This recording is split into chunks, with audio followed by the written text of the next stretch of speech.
नाही असा माणूस नाही विश्वामध्ये. त्या दुःखावर औषध नाही असं दुःखच नाही. पण कर्मनो गहनो गती, कधी कधी आपलं प्रारब्ध आड येतं म्हणून आपल्याला ते औषध सापडते. खर तर माणसाकडे दुःख हे पापाच्या रूपाने येत असतात. येती पापाची रूपे, हे दुःख पापाच्या रूपाने येत असतात. ज्या ज्या वृत्तीचं आपल्याकडे पाप वाढेल त्या त्या स्तराची दुःख येत असतात. पण या सर्व दुःखावर एकमेव जर औषध कुठलं असेल तर पाहता श्रीमुख गोविंदाचे.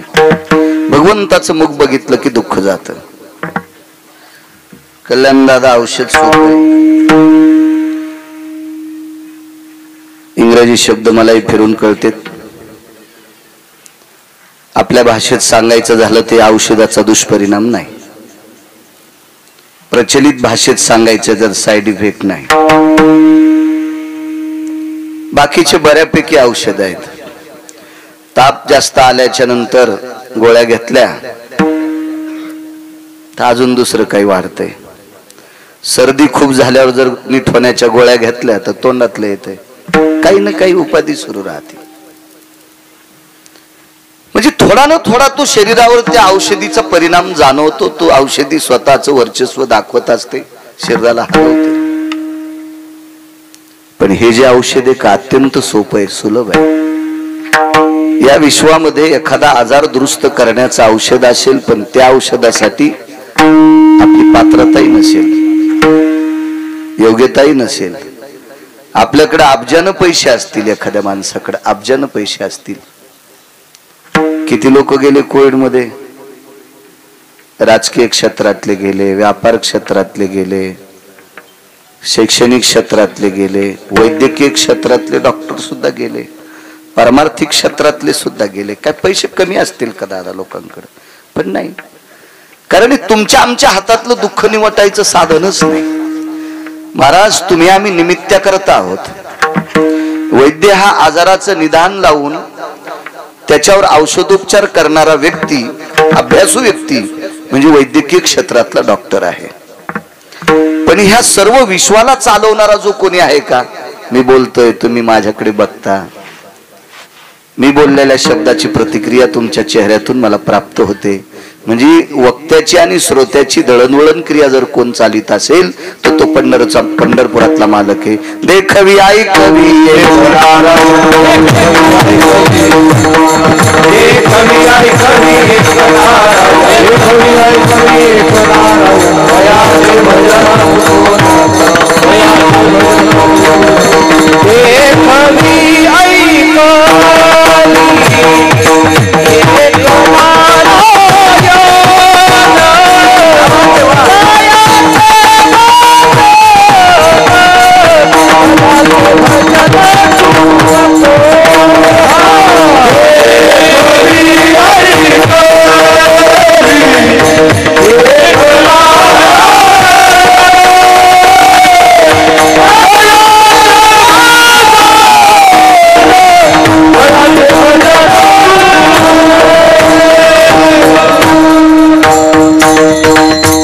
कवी आई कवी एक नारायण, तयाचे भजन चुको नको.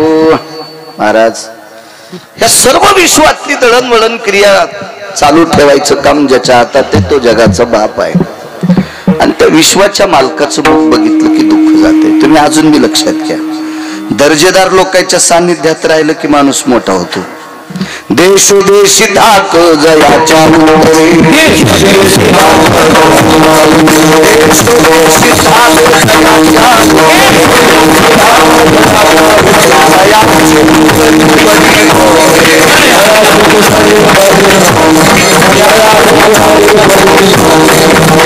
देशोदेशी धाक जयाच्या उत्तरे, तयाचे कुतरे परिभले. ज्याच्या आवाजात धमक म्हणजे मी स्वरात नाही म्हणतो, ज्याच्या शब्दात ताकद येते, बोलण्याच्या नंतर सगळ्या गोष्टी लोक ऐकतात, अशा लोकांचं कुत्र झालेलं परवडतंय. रयतेचे राजा छत्रपती शिवाजी महाराजांच्या सानिध्यात वाघ्या नावाचं कुत्र होतं टेलर. आज चंद्र सूर्य येतोपर्यंत त्या कुत्र्याचा इतिहास जिवंत राहील. 1000 एकरवाला मेला तरी कोण पाहिन दादा त्याचा इतिहास. का? चांगल्याच्या सानिध्यात गेले की चांगल्यांचे कुत्रे परवडतात कुत्रे, आणि हराम खोरायचा मालक पण नको. विढाला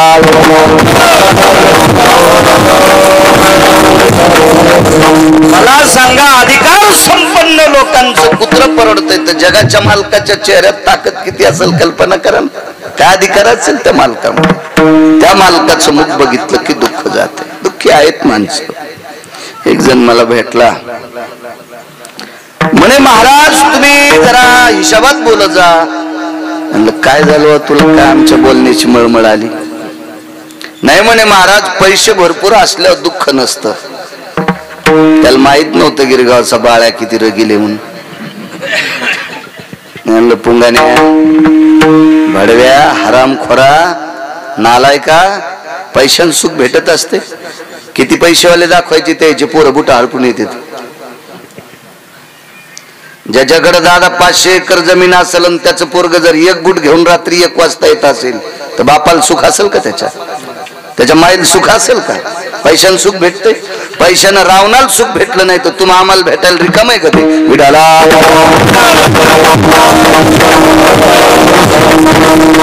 पैसा हा व्यवहारातला घटक तुच्छ आहे असं गिरगावकर म्हणणार नाही. पैसा तर अर्थ नावाचा पुरुषार्थ आहे. देव आणि संत याच्यानंतर जगात कोणती शक्ती असेल तर अर्थ नावाची शक्ती आहे. सोप्या भाषेत सांगेल, रक्ताच्या नात्यातले हरामखोर पाहुणे सुद्धा आपली गरिबी आल्यावर पत्रिका देत नाही. पैशाला किंमत आहे. धनवंता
भौतिक गरजा पैशान सगळ्या पूर्ण होतील.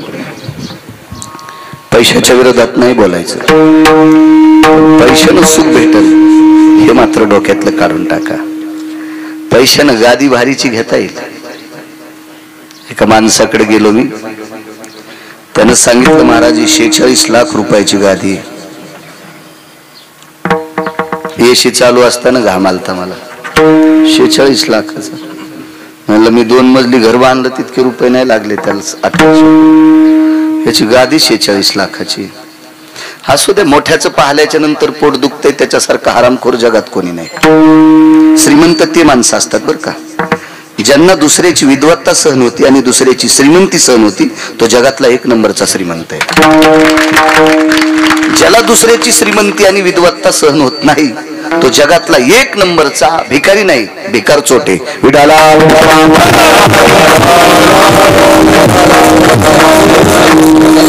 कल्पना करा, कल्याण दादा फिरत असताना तुमच्या एक लक्षात आलं असेल, भिकारी परवडे. भिकारी खूप परवडते. काय नाही, ते तुम्हाला 10-5 रुपये मागते, पण भिकार चोट मायबापाला पण परवडत नाहीत. विडाला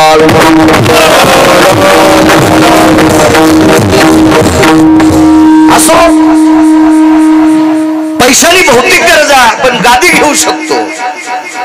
किती लाखाची गादी म्हणलं तुम्हाला? 46 लाखाची. पण 40-45 रुपयाच्या गोळ्या खाल्ल्याशिवाय झोपच येत नव्हती. काय करतो, गादी अंगावर घेऊन फुकून होतो का म्हणून सुमळ्या. 46 लाखाची गादी, तुला पसाभर गोळ्या खाल्ल्याशिवाय झोप येत नाही, तू श्रीमंत कसला? पैशाने वाडा बांधू शकता, मोठा वाडा बांधलाय का माणसाने? त्या वास्तुशांतीचा साक्षीदार मी आहे. 28-29 दिवशी त्या माणसाला घराच्या बाहेर काढावं लागलं. 1.5 कोटीचं घर होतं. बांधताल घर, सुख देईल तुमच्या हातात येते घर? नाही, नाही भेटू शकत नाही. या सर्व गोष्टी तुम्ही पैशाने विकत घेताल. सुख नाही, समाधान नाही. हे फक्त देवाकडेच आहे, हे फक्त संतांकडेच आहे. या 2 लोकांच्या व्यतिरिक्त जगात सुखाचा कारखाना कोणाकडेच नाही. बहुपायी सुख वसे हे चिठाई, बहुपायी संताच्या किंवा पाहता श्रीमुख गोविंदाचे. याच्या व्यतिरिक्त सुख नाही. तुम्ही किती पैशावाला माणूस पहा, त्याचं मुख बघितल्याच्या नंतर सुख कसं प्राप्त होईल आपल्याला? नाही, नाही होऊ शकत, नाही होऊ शकत, नाही होऊ शकत. पैशावाल्यांचे चेहरे पाहिल्यावर जर सुख प्राप्त झालं असतं तर मोठमोठ्या दुकानदाराच्या पुढून गरीब फिरले असते, नुसते पाहतच राहिले असते. त्याला यायला बघितलं आपलं बरं होईल असं नसतं, नसतं. उलट सांगू का तुम्हाला, उलट मोठाली झाडं बारकाल्या झाडाला मोठं होऊ देत नाहीत. कधीच वाळत नाही. झाडाखालचं सोयाबीन वाळत नाही पण बेटा त्याला शेंगच लागत नाही. झाडाखालचा ऊस वाळत नाही पण पेरे वाढतच नाही. झाडाखालचा कापूस वाढत नाही पण कैरी लागतच नाही. असं काही नसतंय. मोठ्यांकडे गेल्याच्या नंतर फक्त मोठ्यांच्या विचारात ताकद असते.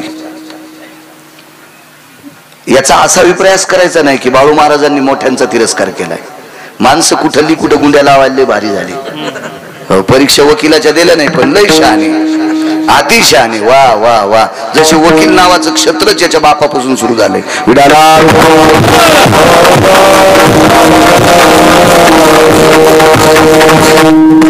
फक्त देवांकडे आणि सुख संतांकडे. देवाकडे संतांकडच्या सुखाचं वर्णन नाही गिरगावच्या बाळूला करते का? कारण संतांनी देवाला सुद्धा सुख दिले. मनवनी सेवा करीत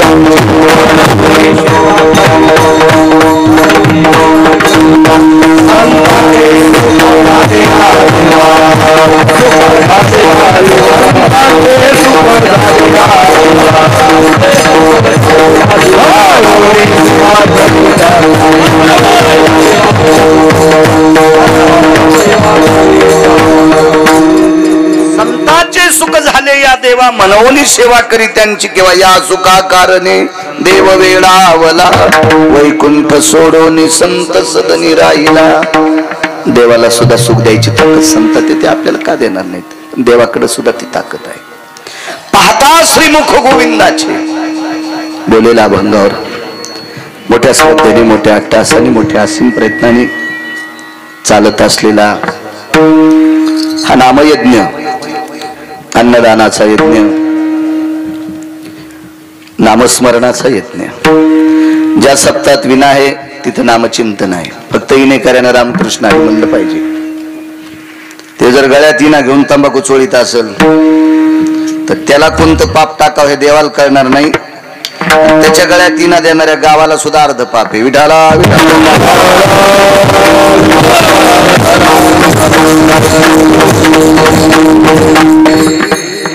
अखंड हरिनाम सप्ताहात, त्याच सप्ताहात नाव टाकता येते ज्याच्यात विना पहारा असतो. रात्रंदिवस रामकृष्ण हरिनाम नामचिंतन आहे.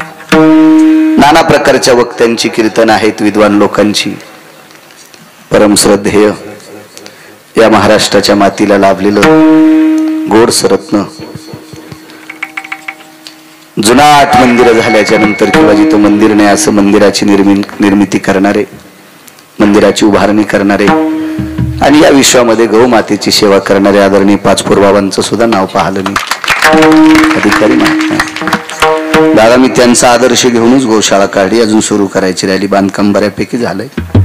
खूप म्हणजे मी याच्याकरता सांगतोय, तुम्हाला वर्गणी नाही मागणार. मला भरपूर गठोडे दिलीत लोकांनी म्हणजे कीर्तनाचे.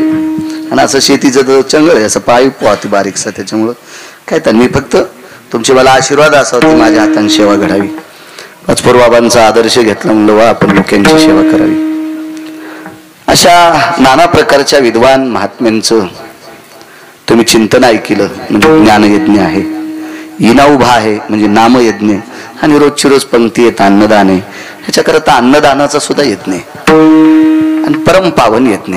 अन्नदानाचा यज्ञ कधी ठरवू शकतो माहितीये का तुम्हाला? पंक्तीला बसल्याच्या नंतर त्याला उठवायचं नाही, त्या अन्नदानाला यज्ञ म्हणतात. तुला पत्रिका होती का असा जरी विचारित असेल आणि त्यानं 5 कोटीची जरी पंगत केली असेल तर ते अन्नदान होऊ शकत नाही.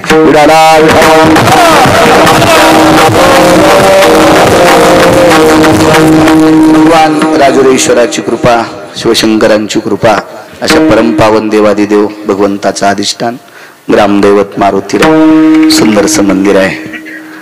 अशी मंदिरं व्हायला पाहिजे, कारण हे मंदिर बिंडंकी असतात. 1000 वर्ष या मंदिराला आयुष्य असतं. आपण विटा सिमेंटाचं मंदिर करतो, त्याला कालांतरानं मर्यादा असती. हे अमर्यादित मंदिर आहे. गावकऱ्यांनी मोठ्या श्रद्धेने केली. मला वाटतं कलशाचा कार्यक्रम राहिलाय, एका मातोश्रीने 51,000 रुपये दिलेत. वा, मोगाचं वाक्य काय खोटं बोललो मी. धनवंता लागी सर्व मान्यता आहे जगी. पैसा जर चांगल्या ठिकाणी खर्चिला तर मान्यता आहेच ना. आमच्या मित्राचा मुलगा, त्याचा बाप चांगला आहे, पोरगा हरामखोर निघलं भडवं. एखाद्या वेळेस होतं साखरेच्या पोत्यात मुंगळे घुसतच असतात, अवघड असतं, त्याला नाईलाज असतो ना. आणि मग साखरेच्या पोत्यात गेलेला मुंगळा दादा किती साखर खाईन, संडासला किती बऱ्या जाईल त्याला कारण खाल लिमिट नाही, संडासला लिमिट नाही, असं असतं. बाप चांगला होता म्हणून तर मी त्याला मित्र केलं, तर नाही मी भंगीऱ्याला मित्र का चल करू. रिकामा माझ्या गोळ्या संपल्यात का कोणाला मित्र म्हणायला. चांगला बाप होता बिचाराचा, पण बापान प्रॉपर्टी कमी लिहिली. 60-70 लाख रुपये मलेशियात वाढदिवसाला खर्चिले. काय तिथं का महादेवाचं मंदिर होतं का, पांडुरंगाचं मंदिर होतं का, जगदंबेचं मंदिर होतं का, गणपतीचं मंदिर होतं. काय केलं आपण, त्याला काय केलं हे विचारल्याच्या नंतर त्याच्यातल्या पापातले 2-3% आपण पण वाटेकरी असतो. म्हणून नालायक गोष्ट ऐकायची नाही. वाईट पाहू नका, वाईट ऐकू नका आणि वाईट बोलू नका. महात्मा गांधीजींची 3 बंदर म्हणायचे, बुरा मत सुनो, बुरा मत देखो, बुरा मत बोलो. काय करायचं पंचाटाचं ऐकून? मला सांगा, त्यानं किती जरी लाख रुपये, एखादा कोटी जरी खर्चिले असतील तर त्याला मोठेपण नाही म्हणता येत, त्याला श्रीमंत म्हणता येत नाही. तो आरामखोरपणा आहे, तो हलकटपणा आहे. तुमच्याकडे तूप फार झाला असेल ना, इकायची लाज वाटत असेल तर वाटा, इकायची लाज वाटत असेल तर वानवळा द्या कोणाला बी. आणि तुम्हाला आवडतच नसेल दुसऱ्यानं तूप खाल्लेलं तर अग्नीत टाका ना. पण एक जणांना वाळूत टाकलं, वाळूत वाळूत वाळूत. किती भंगिरी आवलाद, अशा पण आवलाद येत बरं का, अशा पण. ते पुण्य होऊ शकत नाही ना. काही नियम असतात, नियम असतात, नियम असतात. देवानं आपल्याकडे श्रीमंती, अहो म्हणायचं कोणाला श्रीमंत, म्हणायला कोणाला विद्वान. ज्यानं फार गाडीभर पुस्तकं वाचून एखादं मोठं शैक्षणिक पद कमवलं म्हणजे तो विद्वान असतो का? नाही. भरपूर पैसे थप्प्याची थप्प्या लावल्या म्हणजे तो श्रीमंत असतो का? नाही. श्रीमंत आणि विद्वान 2 लोकांना म्हणत असतात. विश्वाच्या मालकानं दिलेल्या बुद्धीचा वापर जगातली स्त्री पाहत असताना करायचा, तो विद्वान माझा रयतेचा राजा छत्रपती शिवाजी महाराज. अरे काळ्या रात्री चमकत होत जिच्या रूपाचं ऊन, अशी देखणी होती एका मुस्लिमाची. अरे तिला पाहून आई म्हणाला राजा तो शिलवान, आनंदाने नांदत होती हिंदू मुसलमान. फार पुस्तकं वाचले, कोणाला म्हणायचं विद्वान? बापानं जिच्याशी लग्न लावून दिलं ती जर स्त्री सोडून दिली तर जगातल्या प्रत्येक स्त्रीला माय म्हण.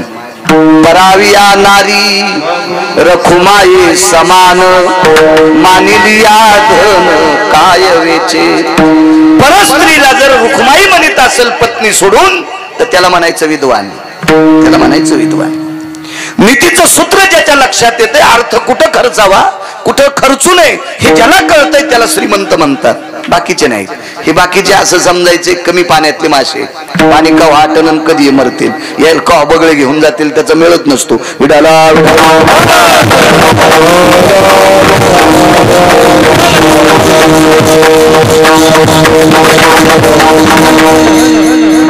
राहीबाई काळोबा सपाटे जालिंदर बाबासाहेब सपाटे यांच्या मावशी यांच्याकडून मारुती मंदिर शिखरास 51,000 रुपये रोख रूपात त्या आदरणीय राईबाई मातोश्रींना कोटी कोटी धन्यवाद. महाराज, या देशात सर्वात मोठं वारकरी संप्रदायातलं गोडस व्यक्तिमत्व कोण असेल तर ते मारुतीराय आहेत. आणि पुरावा घ्या, पैठणच्या मालकांनी पुरावा दिला. येऊनी जन्मला मरकट तो वैष्णवा माझी अति श्रेष्ठ, हनुमंत म्हणावया कनिष्ठ, ऐसा पापिष्ट कोण आहे, वैष्णवा माझी अति श्रेष्ठ. अशा मारुतीरायाच्या कळसाच्या कार्यक्रमाकरता, शिखराच्या कार्यक्रमाकरता राईबाई मातोश्रींनी गोडसा 51,000चा धनादेश दिला. त्यांना सर्व गावकऱ्यांच्या वतीने, आम्हा वारकऱ्यांच्या वतीने आणि विशेष करून माझ्या पण वतीने त्यांना कोटी कोटी धन्यवाद.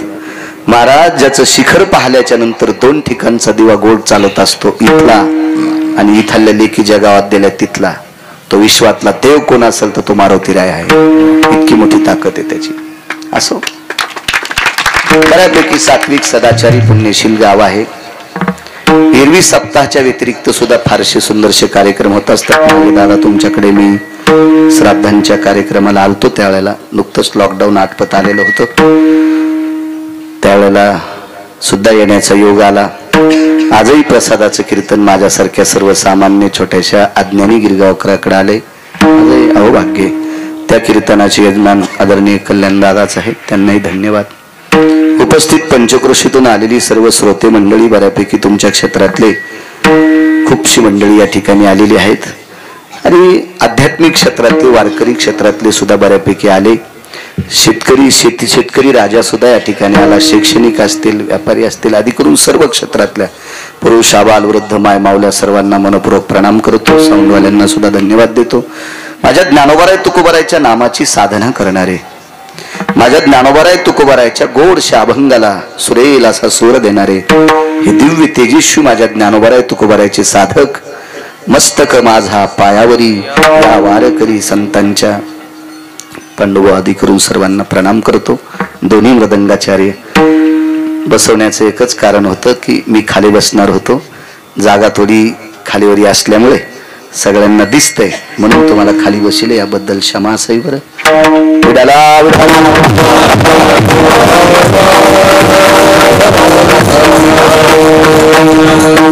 फोटोनुसार तुम्ही गावातलेच.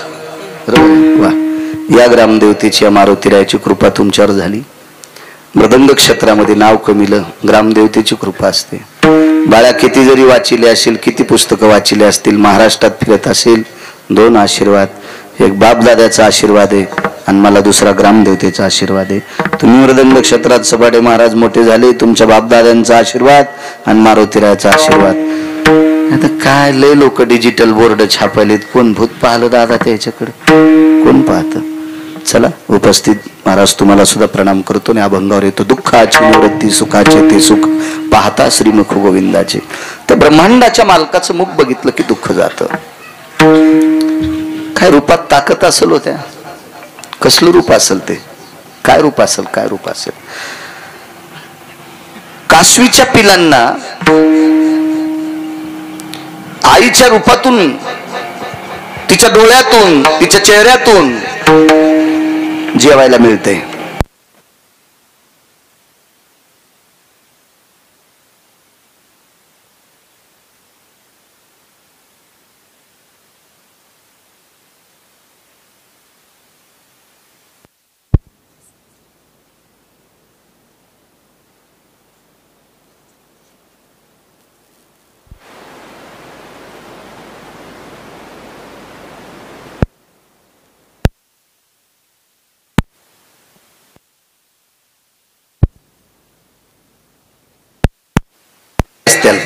तसं नाही. या विटेवरच्या मालकाचं, या गोविंद प्रभूचं जे मुख आहे, भगवान द्वारकाधीश कृष्ण परमात्म्याचं जे मुख आहे, याच्यासाठी जातीचा प्रबंध नाही.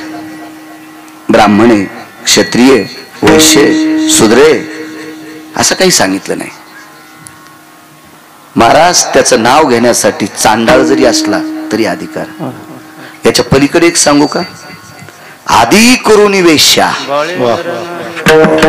आधी करून वेश्या, वेश्येला सुद्धा त्याचं भजन करायचा अधिकार आहे. वेश्येला सुद्धा त्याचा चेहरा पाहण्याचा, त्याच्या दर्शनाचा अधिकार आहे. बाकीच्यांनी कशाला डोकं लावायचं? काही काही एखाद्या अशा ब्रेक लाईनर उघडलेल्या गाडीत बसल्यावर ती वेळेला थांबत नसती बघा. जिथं थांबायची तिथं थांबत नसती ती गाडी. अशा काही काहीचे डोक्याची ब्रेक लाईनर उघडलेली मेंदूची. आशेच्या नादी लागून जे काल परवा परमार्थात आले का, पांचट माणूस, त्याला काय भजनाचा अधिकार आहे? तुला बोलायची काय लायकी गाढवा? तुला फक्त शेपूटच नाही, तुझी लायकी आहे का भजन दुसऱ्याला करायचं नाही अधिकार म्हणण्याची? 35च्या आतल्या पोरांना सांगतो, टोलना किंवा टाळ्या वाजते ती कोण्या पंथातले? तृतीय पंथातले. वा, किती सन्मान करता तुम्ही त्यांचा, किती आदर करता त्यांचा.